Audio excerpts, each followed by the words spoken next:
because I'm deaf. They come up younger, like I can hear that. Understand, I can hear, I can talk, but I can't hear. I do have cochlear implant. I have seen the advocate numerous times. We got a call. They turned around and my husband takes those phone calls because they can't use phone. When they called, he mentioned that I have a cochlear implant. Oh, she's deaf. Really? Or I get staff members that tell me, oh, honey, most of you older veterans are hard of hearing. I'm not hard of hearing. I am deaf. When I do talk to staff,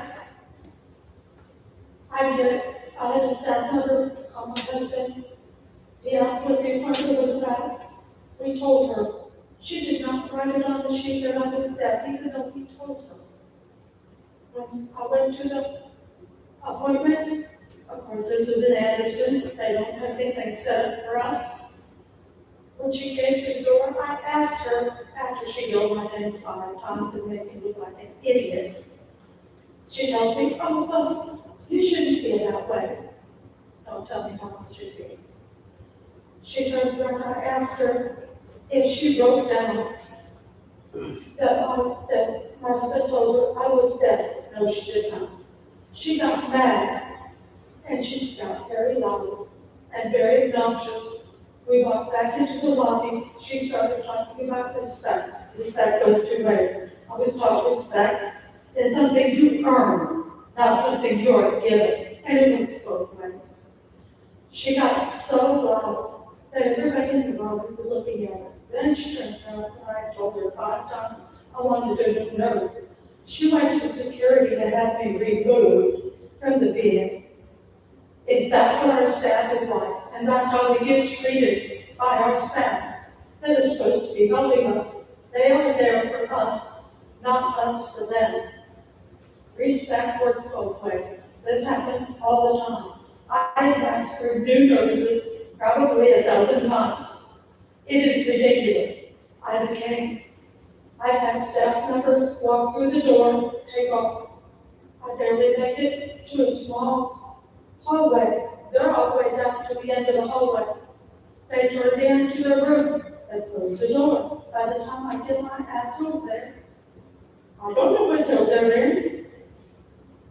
This is not something that we should be treated as veterans. I understand my case is very rare because I am deaf, but I shouldn't be treated like anybody else. I should be treated with just the same respect as everybody else in this working world. But that isn't happening. And the wonderful advocate over here for Greenville, I go to her all the time with her stuff. Most of the time, she puts in stuff, nothing happens. If it takes all this time to do things, why are we being treated like this? I went to a veterans organization for service dogs. They told me they could not help me because I do not have a rating for PTSD. If I'm driving down the road, I can out hear sight. So it makes my life very hard. I get anxiety because I can't hear. I'm looking for a dog. I have a dog, I'm trained. I had to go to an outside trainer in order to get help. I shouldn't have to do that. This is ridiculous that organizations that are funded by our VA and by our government are treating veterans and they're picking up who they want to pick and choose to be and help. That's not right. Because we have different disabilities, everybody should be treated the same, and everybody should get the same amount of help. But that isn't what hasn't happened.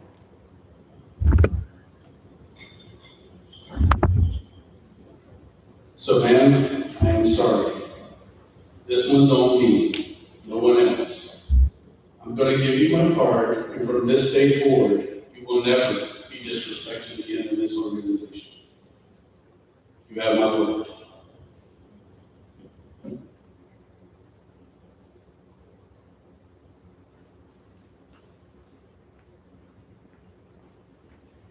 Okay, while she's getting that right word, just tell him.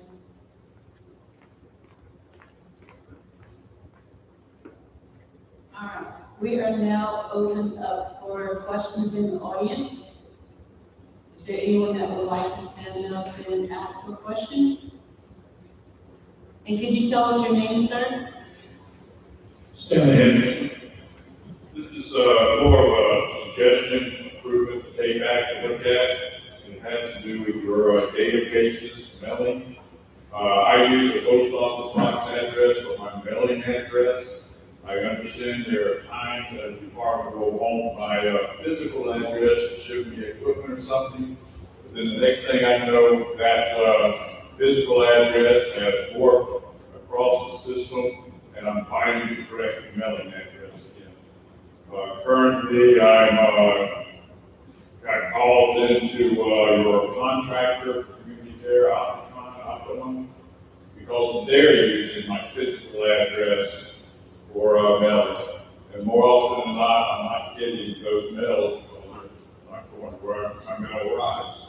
So it's just an improvement suggestion. If somebody could look at the database and figure out how to draw a line between mailing address and physical address, that would be great.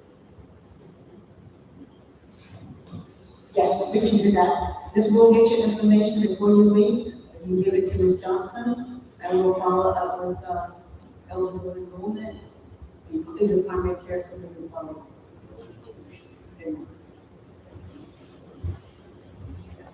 Anyone else have a question?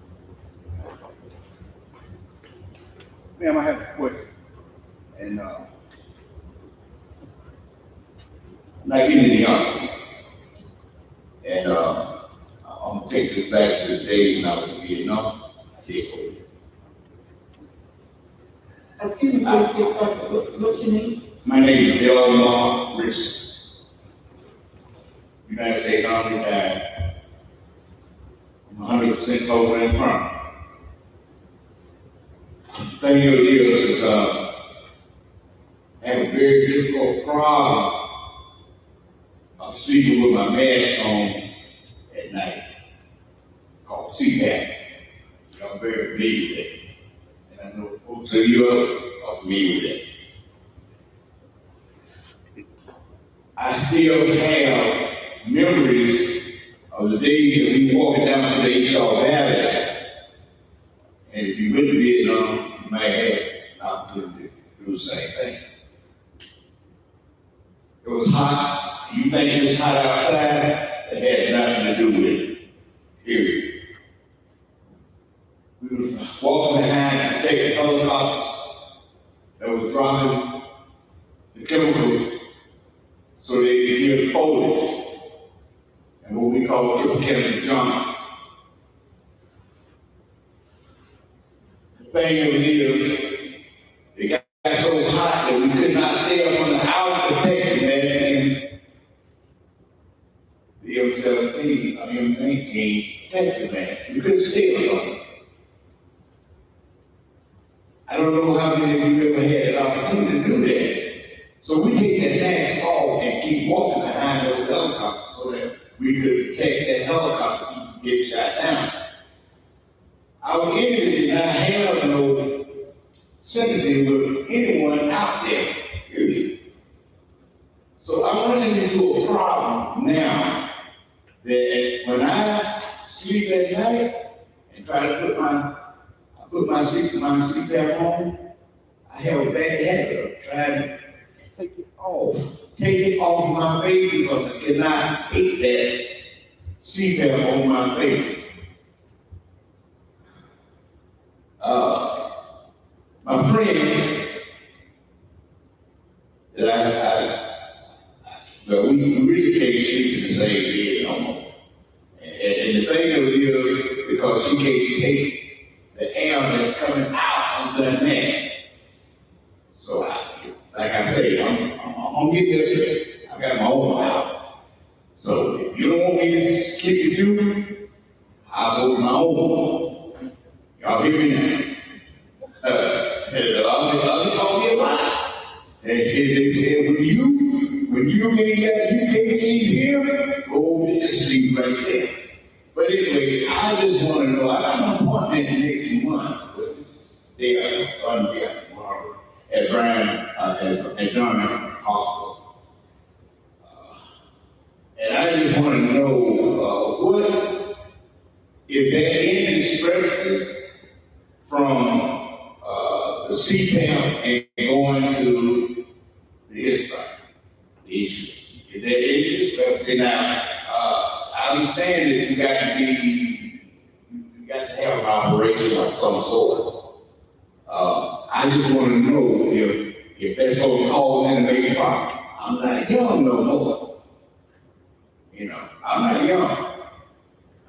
I would like to see 80. But if I have to get surgery and it don't work for me, and well, you know, need a lot of other patients who say, no, I ain't doing that. But I just want to know if there's any type of an answer for that particular operation. So to be honest with you, sir, that's going to be another one of those things that's a very individualized thing, and I'm glad you got the appropriate appointment with our sleep doctors, and they'll be able to discuss with you your individual circumstances and try to figure out what the best option is. Yes, sir. So, Well, you can't tell me perfectly right now, but I just want to know, I'll be there next month, for that operation or whatever they're going to decide. Yes, sir. yes, Thank you very much. absolutely, yes, sir. Thank you very much. Thank you. Is there anyone else that has, okay. Yes, I like to say that to all the veteran employees, all the, y'all do a hell of a job. And I thank y'all very much. And there's a lot of us, and I appreciate y'all, sir. And I thank y'all very much. Thank you. What's your name, sir? Never do it. Okay. Never do it. Well, thank you, Mr. Mills, you need that. I knew I did. I don't know about the rest of them, but thank you very much.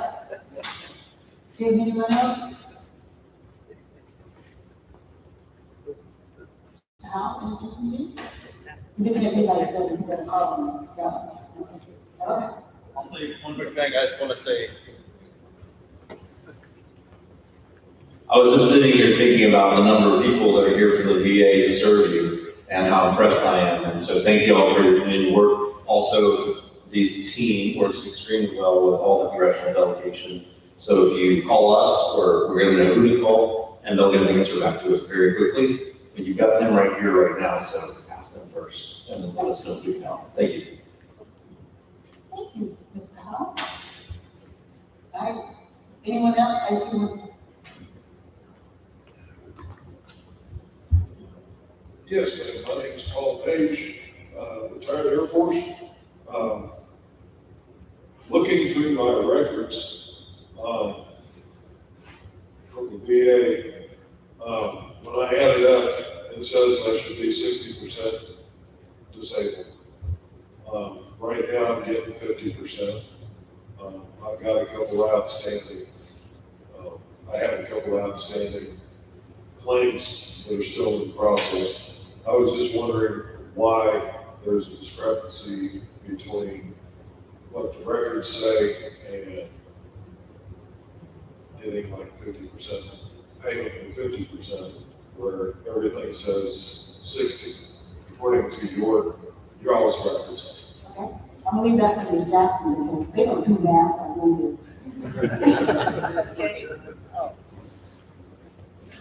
Yeah, it keeps trying to get you, but you can't. I understand veterans like myself, and you recommend the way that you actually give your rating as a VA man, but it's not really VA man. Your percentage that you're granted is based on a whole person concept, 100%. You can't get more than 100%, because that's the universe. And what you are being rated as is how disabled are you to work. It's all on employment. And so it is say, if a person who, for instance, had a 40% back injury, that person is not able to get to, like, for instance, 40% of the things that someone who didn't have that would do. So it is about how able are you to do to your other counterparts, your physically whole counterparts. How disabled are you to be able to perform those jobs? And it's all added up. So you could have, 10% evaluation, and they come up to 40%, even though it says 80. It's because each one of them in aggregate only renders you disabled, or for simplification, only limits you to this many jobs or this much flexibility on a job. So it won't add up to 100%, like normal 40 plus 60 is 100, and VA at 40 plus 60 is probably 60, or maybe even 50. But that's how disabled you are to be able to perform a function of the job. So you have some claims that are pending, right? So before you leave, I want you to see what status they're in. That's what they're here for.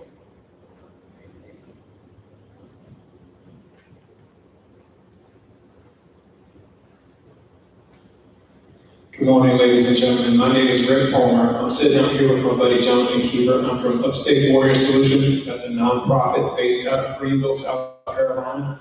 We serve all the upstate counties, including Lawrence and Greenwood and others. So we serve veterans, first responders, the families of those groups. We have so many programs. We love what the VA does. We consider VA colleagues in this important work of taking care of vets. Please pop out and see us if you have any questions. Happy to speak with anybody.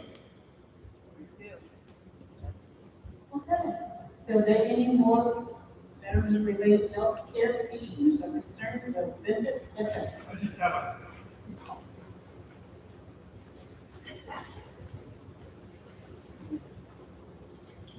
Thank you. My name is Mike Civic. I'm from the Veterans Treatment Court. I'm the manager in the 8th Circuit. So I try to help as many veterans as I can, I'm a veteran myself. As far as the app for the VA, you used to have a My Health Care app and all that. Well, you have the VA app now, but to get in it, you need ID.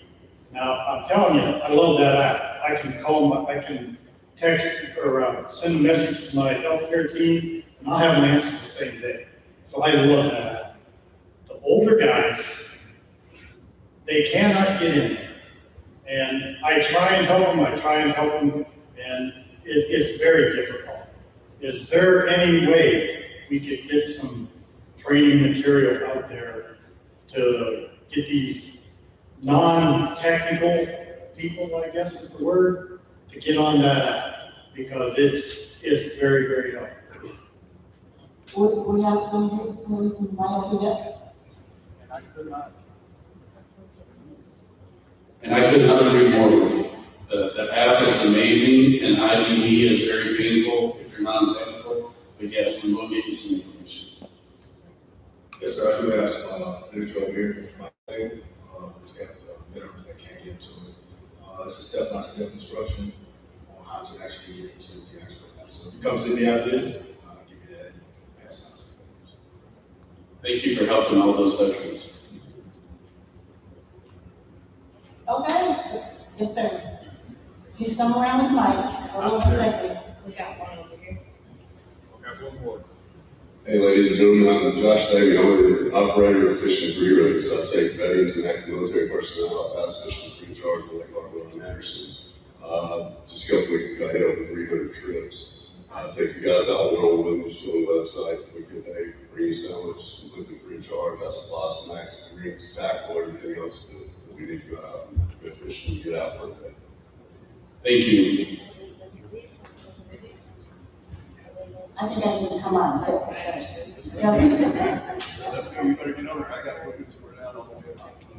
Oh.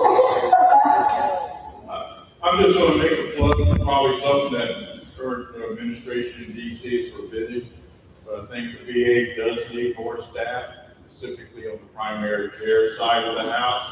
They're doing a great job with specialty mental health. It's probably the best that I've ever seen. But when you go to the primary care side of the house, this might be part of the customer service problem you're hearing about, is that they are drastically, in my opinion, undermanned. Basically, in my personal case, I have about a year wait time between appointments with my primary care team. And for that reason, I maintain the Medicare because I can get to a primary care doctor faster than I can through the VA. So I know DC made a great thing about how they saved all these positions and all, that they were unfilled. But I can tell you from experience, an unfilled position doesn't mean it's not needed. It just means it cannot compete with the private side. So again, I just applaud that you do need more staff. I'm happy to hear the RNs are hitting their numbers, but you need more RNs. You've got PAC teams that are led by, not by doctors, they're led by, what they call them, Nurse practitioners? thank you. So we still got a way to go on the other side of the house to get the manning right. So yes, sir, we agree with you. We were hiring like that in primary care, and hopefully we'll see a big change in probably the next 6 months. I think we have providers, 8 providers we have on the hook right now. So we agree with you, and we're working very hard to make things, to move towards a big improvement in that area. Look like that. I thought Richard was about to say something. Okay. Look like we're about to end our question period, so Mr. T. So thank you, Yvette, and thank you all for being here today. It truly means a lot to me. As a retired Air Force guy, it's an incredible honor to lead this organization and watch this team grow and take care of veterans. Moving forward, for Lawrence County specifically, we have been approved for a CDOC, a clinic-based outpatient clinic here in Lawrence County. It's going to be a 15,000 square foot clinic with primary care and mental health services. Now, with that being said, that's probably a 5-year time frame for that to occur. But we are moving forward in that direction. Our Spartanburg clinic is our oldest clinic right now. It has been approved in design right now as we speak to be a 50,000 square foot clinic, and we hope to have that open in 2030. Our Greenville clinic has been open for 13 years. It's a 75,000 square foot clinic. We outgrew it the day we opened, and we have been approved and is in design for a new 270,000 square foot healthcare center of operations. So we will build the facilities in the rural counties to take care of veterans. We will hire the staff that's necessary to take care of veterans. But I can assure you, every single day, I tell every staff, we will treat everyone with respect, dignity, and professionalism. And if it were not for the veterans, there would be no reason for this organization. That is why we strive each and every day. So thank you all again for being here, and I look forward to partnering with you as we move forward. So thank you. Thank you all, and thanks for coming out, and have a great rest of the